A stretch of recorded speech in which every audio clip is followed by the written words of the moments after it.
In this video, I'm going to review the brand spanking new All City Space Horse, find out what I like and dislike about it in this video. So this actually isn't the first time I've reviewed a Space Horse. I used to personally own the Gen 1 in the creamsicle colorway with cantilever brakes, but a lot has changed since then.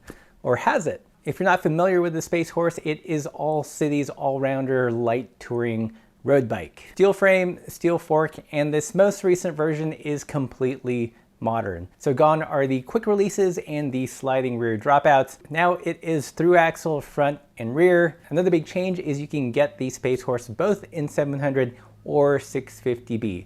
Max tire size in 700 is 700 by 43. In 650B, it'll fit a 650B by 48 comfortably. You could probably stretch it out to 50 or 51 if you don't have too aggressive a knob, but you won't have much tire clearance after that. This particular build is rocking the very supple Terravale tires in 650B by 48. It's got disc brakes, through axles. The controls are Shimano GRX. Before we leave the front of the bike, you'll see that the bike has eyelets for both fenders and rack mounts, so you can run lowriders or even a rando rack, no problem. The cranks are FSA and they are their AGX cranks, so a subcompact at 4630, which I think makes perfect sense for an all-rounder light touring bike. The rest of the drivetrain is finished off with a Shimano GRX rear derailleur and an 11 to 32 tooth cassette. Looking at the rear of the frame, you'll notice that it has all the eyelets you'll ever need for both fenders and racks. It's also nicely finished off with a beautifully sculpted and brazed on seat collar. I think that's a big recurring theme of this bike. You get custom bike looks, but for production bike prices. You've got a beautifully lugged fork, nice curving fork blades, so lots of nice aesthetic touches that punch above its weight. I test rode a size 55. Yes, it is very large for me, but it was the only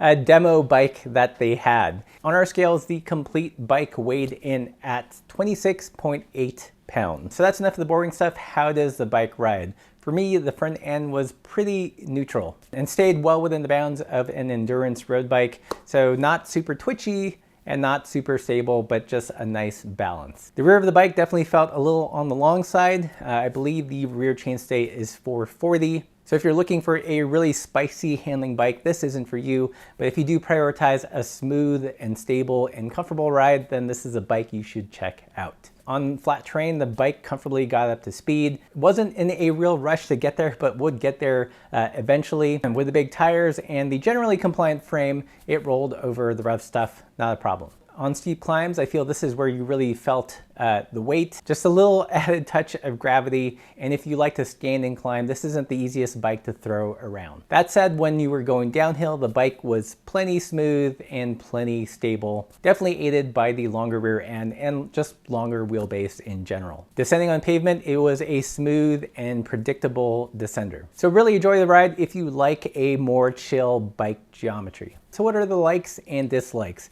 First big like has to be the aesthetics. All City, really well known for having beautifully painted and designed bikes. This new Space Horse is no exception. I loved a little bit of lug work, the gentle curve of the fork, and the color, I believe they call it Dusty Rose, is just spot on. I do think you get an almost premium custom bike look, but for the price of a production bike. Another big bike is utility. This bike is not short of any mounts. It doesn't have 3-pack mounts, but you can run lowriders. You can go basket packing on this bike or have a small rando rack without having to worry about whether or not the fork will be able to support it. Again, big plus of having a steel fork. I also generally like the handling of the bike. I feel like it lands squarely in that all-rounder category. Definitely not the bike if you're looking for something super racy or has a lot of get up and go, but if you prioritize stability and utility and just a smooth ride in general, then this is a bike for you. So those were my likes. What were my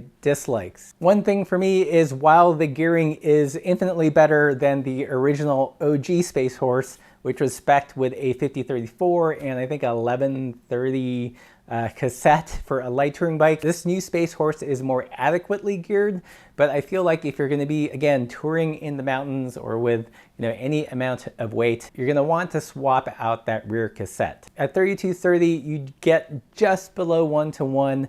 I would have loved to have seen a 34 tooth or 36 in the back paired with that 30 small ring in the front. I think if you're going to ride it mostly unloaded, just light commuting or even on an event ride, this probably won't be an issue. But if you do plan to carry stuff in the mountains, you might have to mess around with that gearing. Another dislike is the bike is a little on the weighty side. I feel like if it were a couple pounds lighter, it would just be generally a little bit more fun to ride. So who's this bike for? I think if you're looking for a nice looking commuter bike, this bike definitely checks that box. If you're looking to do some lightly loaded road and gravel tours, this bike could definitely handle that. Or if you're doing some non-competitive cycling events. The bike has a pretty relaxed and chill ride quality, which I think is appropriate for most people. I mean, as long as you're not contesting that field sprint, this might be the only road bike you'll ever need. I do think it is a little bit more biased to pavement riding. It doesn't quite have the clearances to run the fatter meets, nor does it have the slightly higher trail that I personally prefer on a gravel bike, but you can take it off-road and it will do the job. In terms of other bikes that are similar to this, Kona Libre Aluminum that I tested recently comes to mind.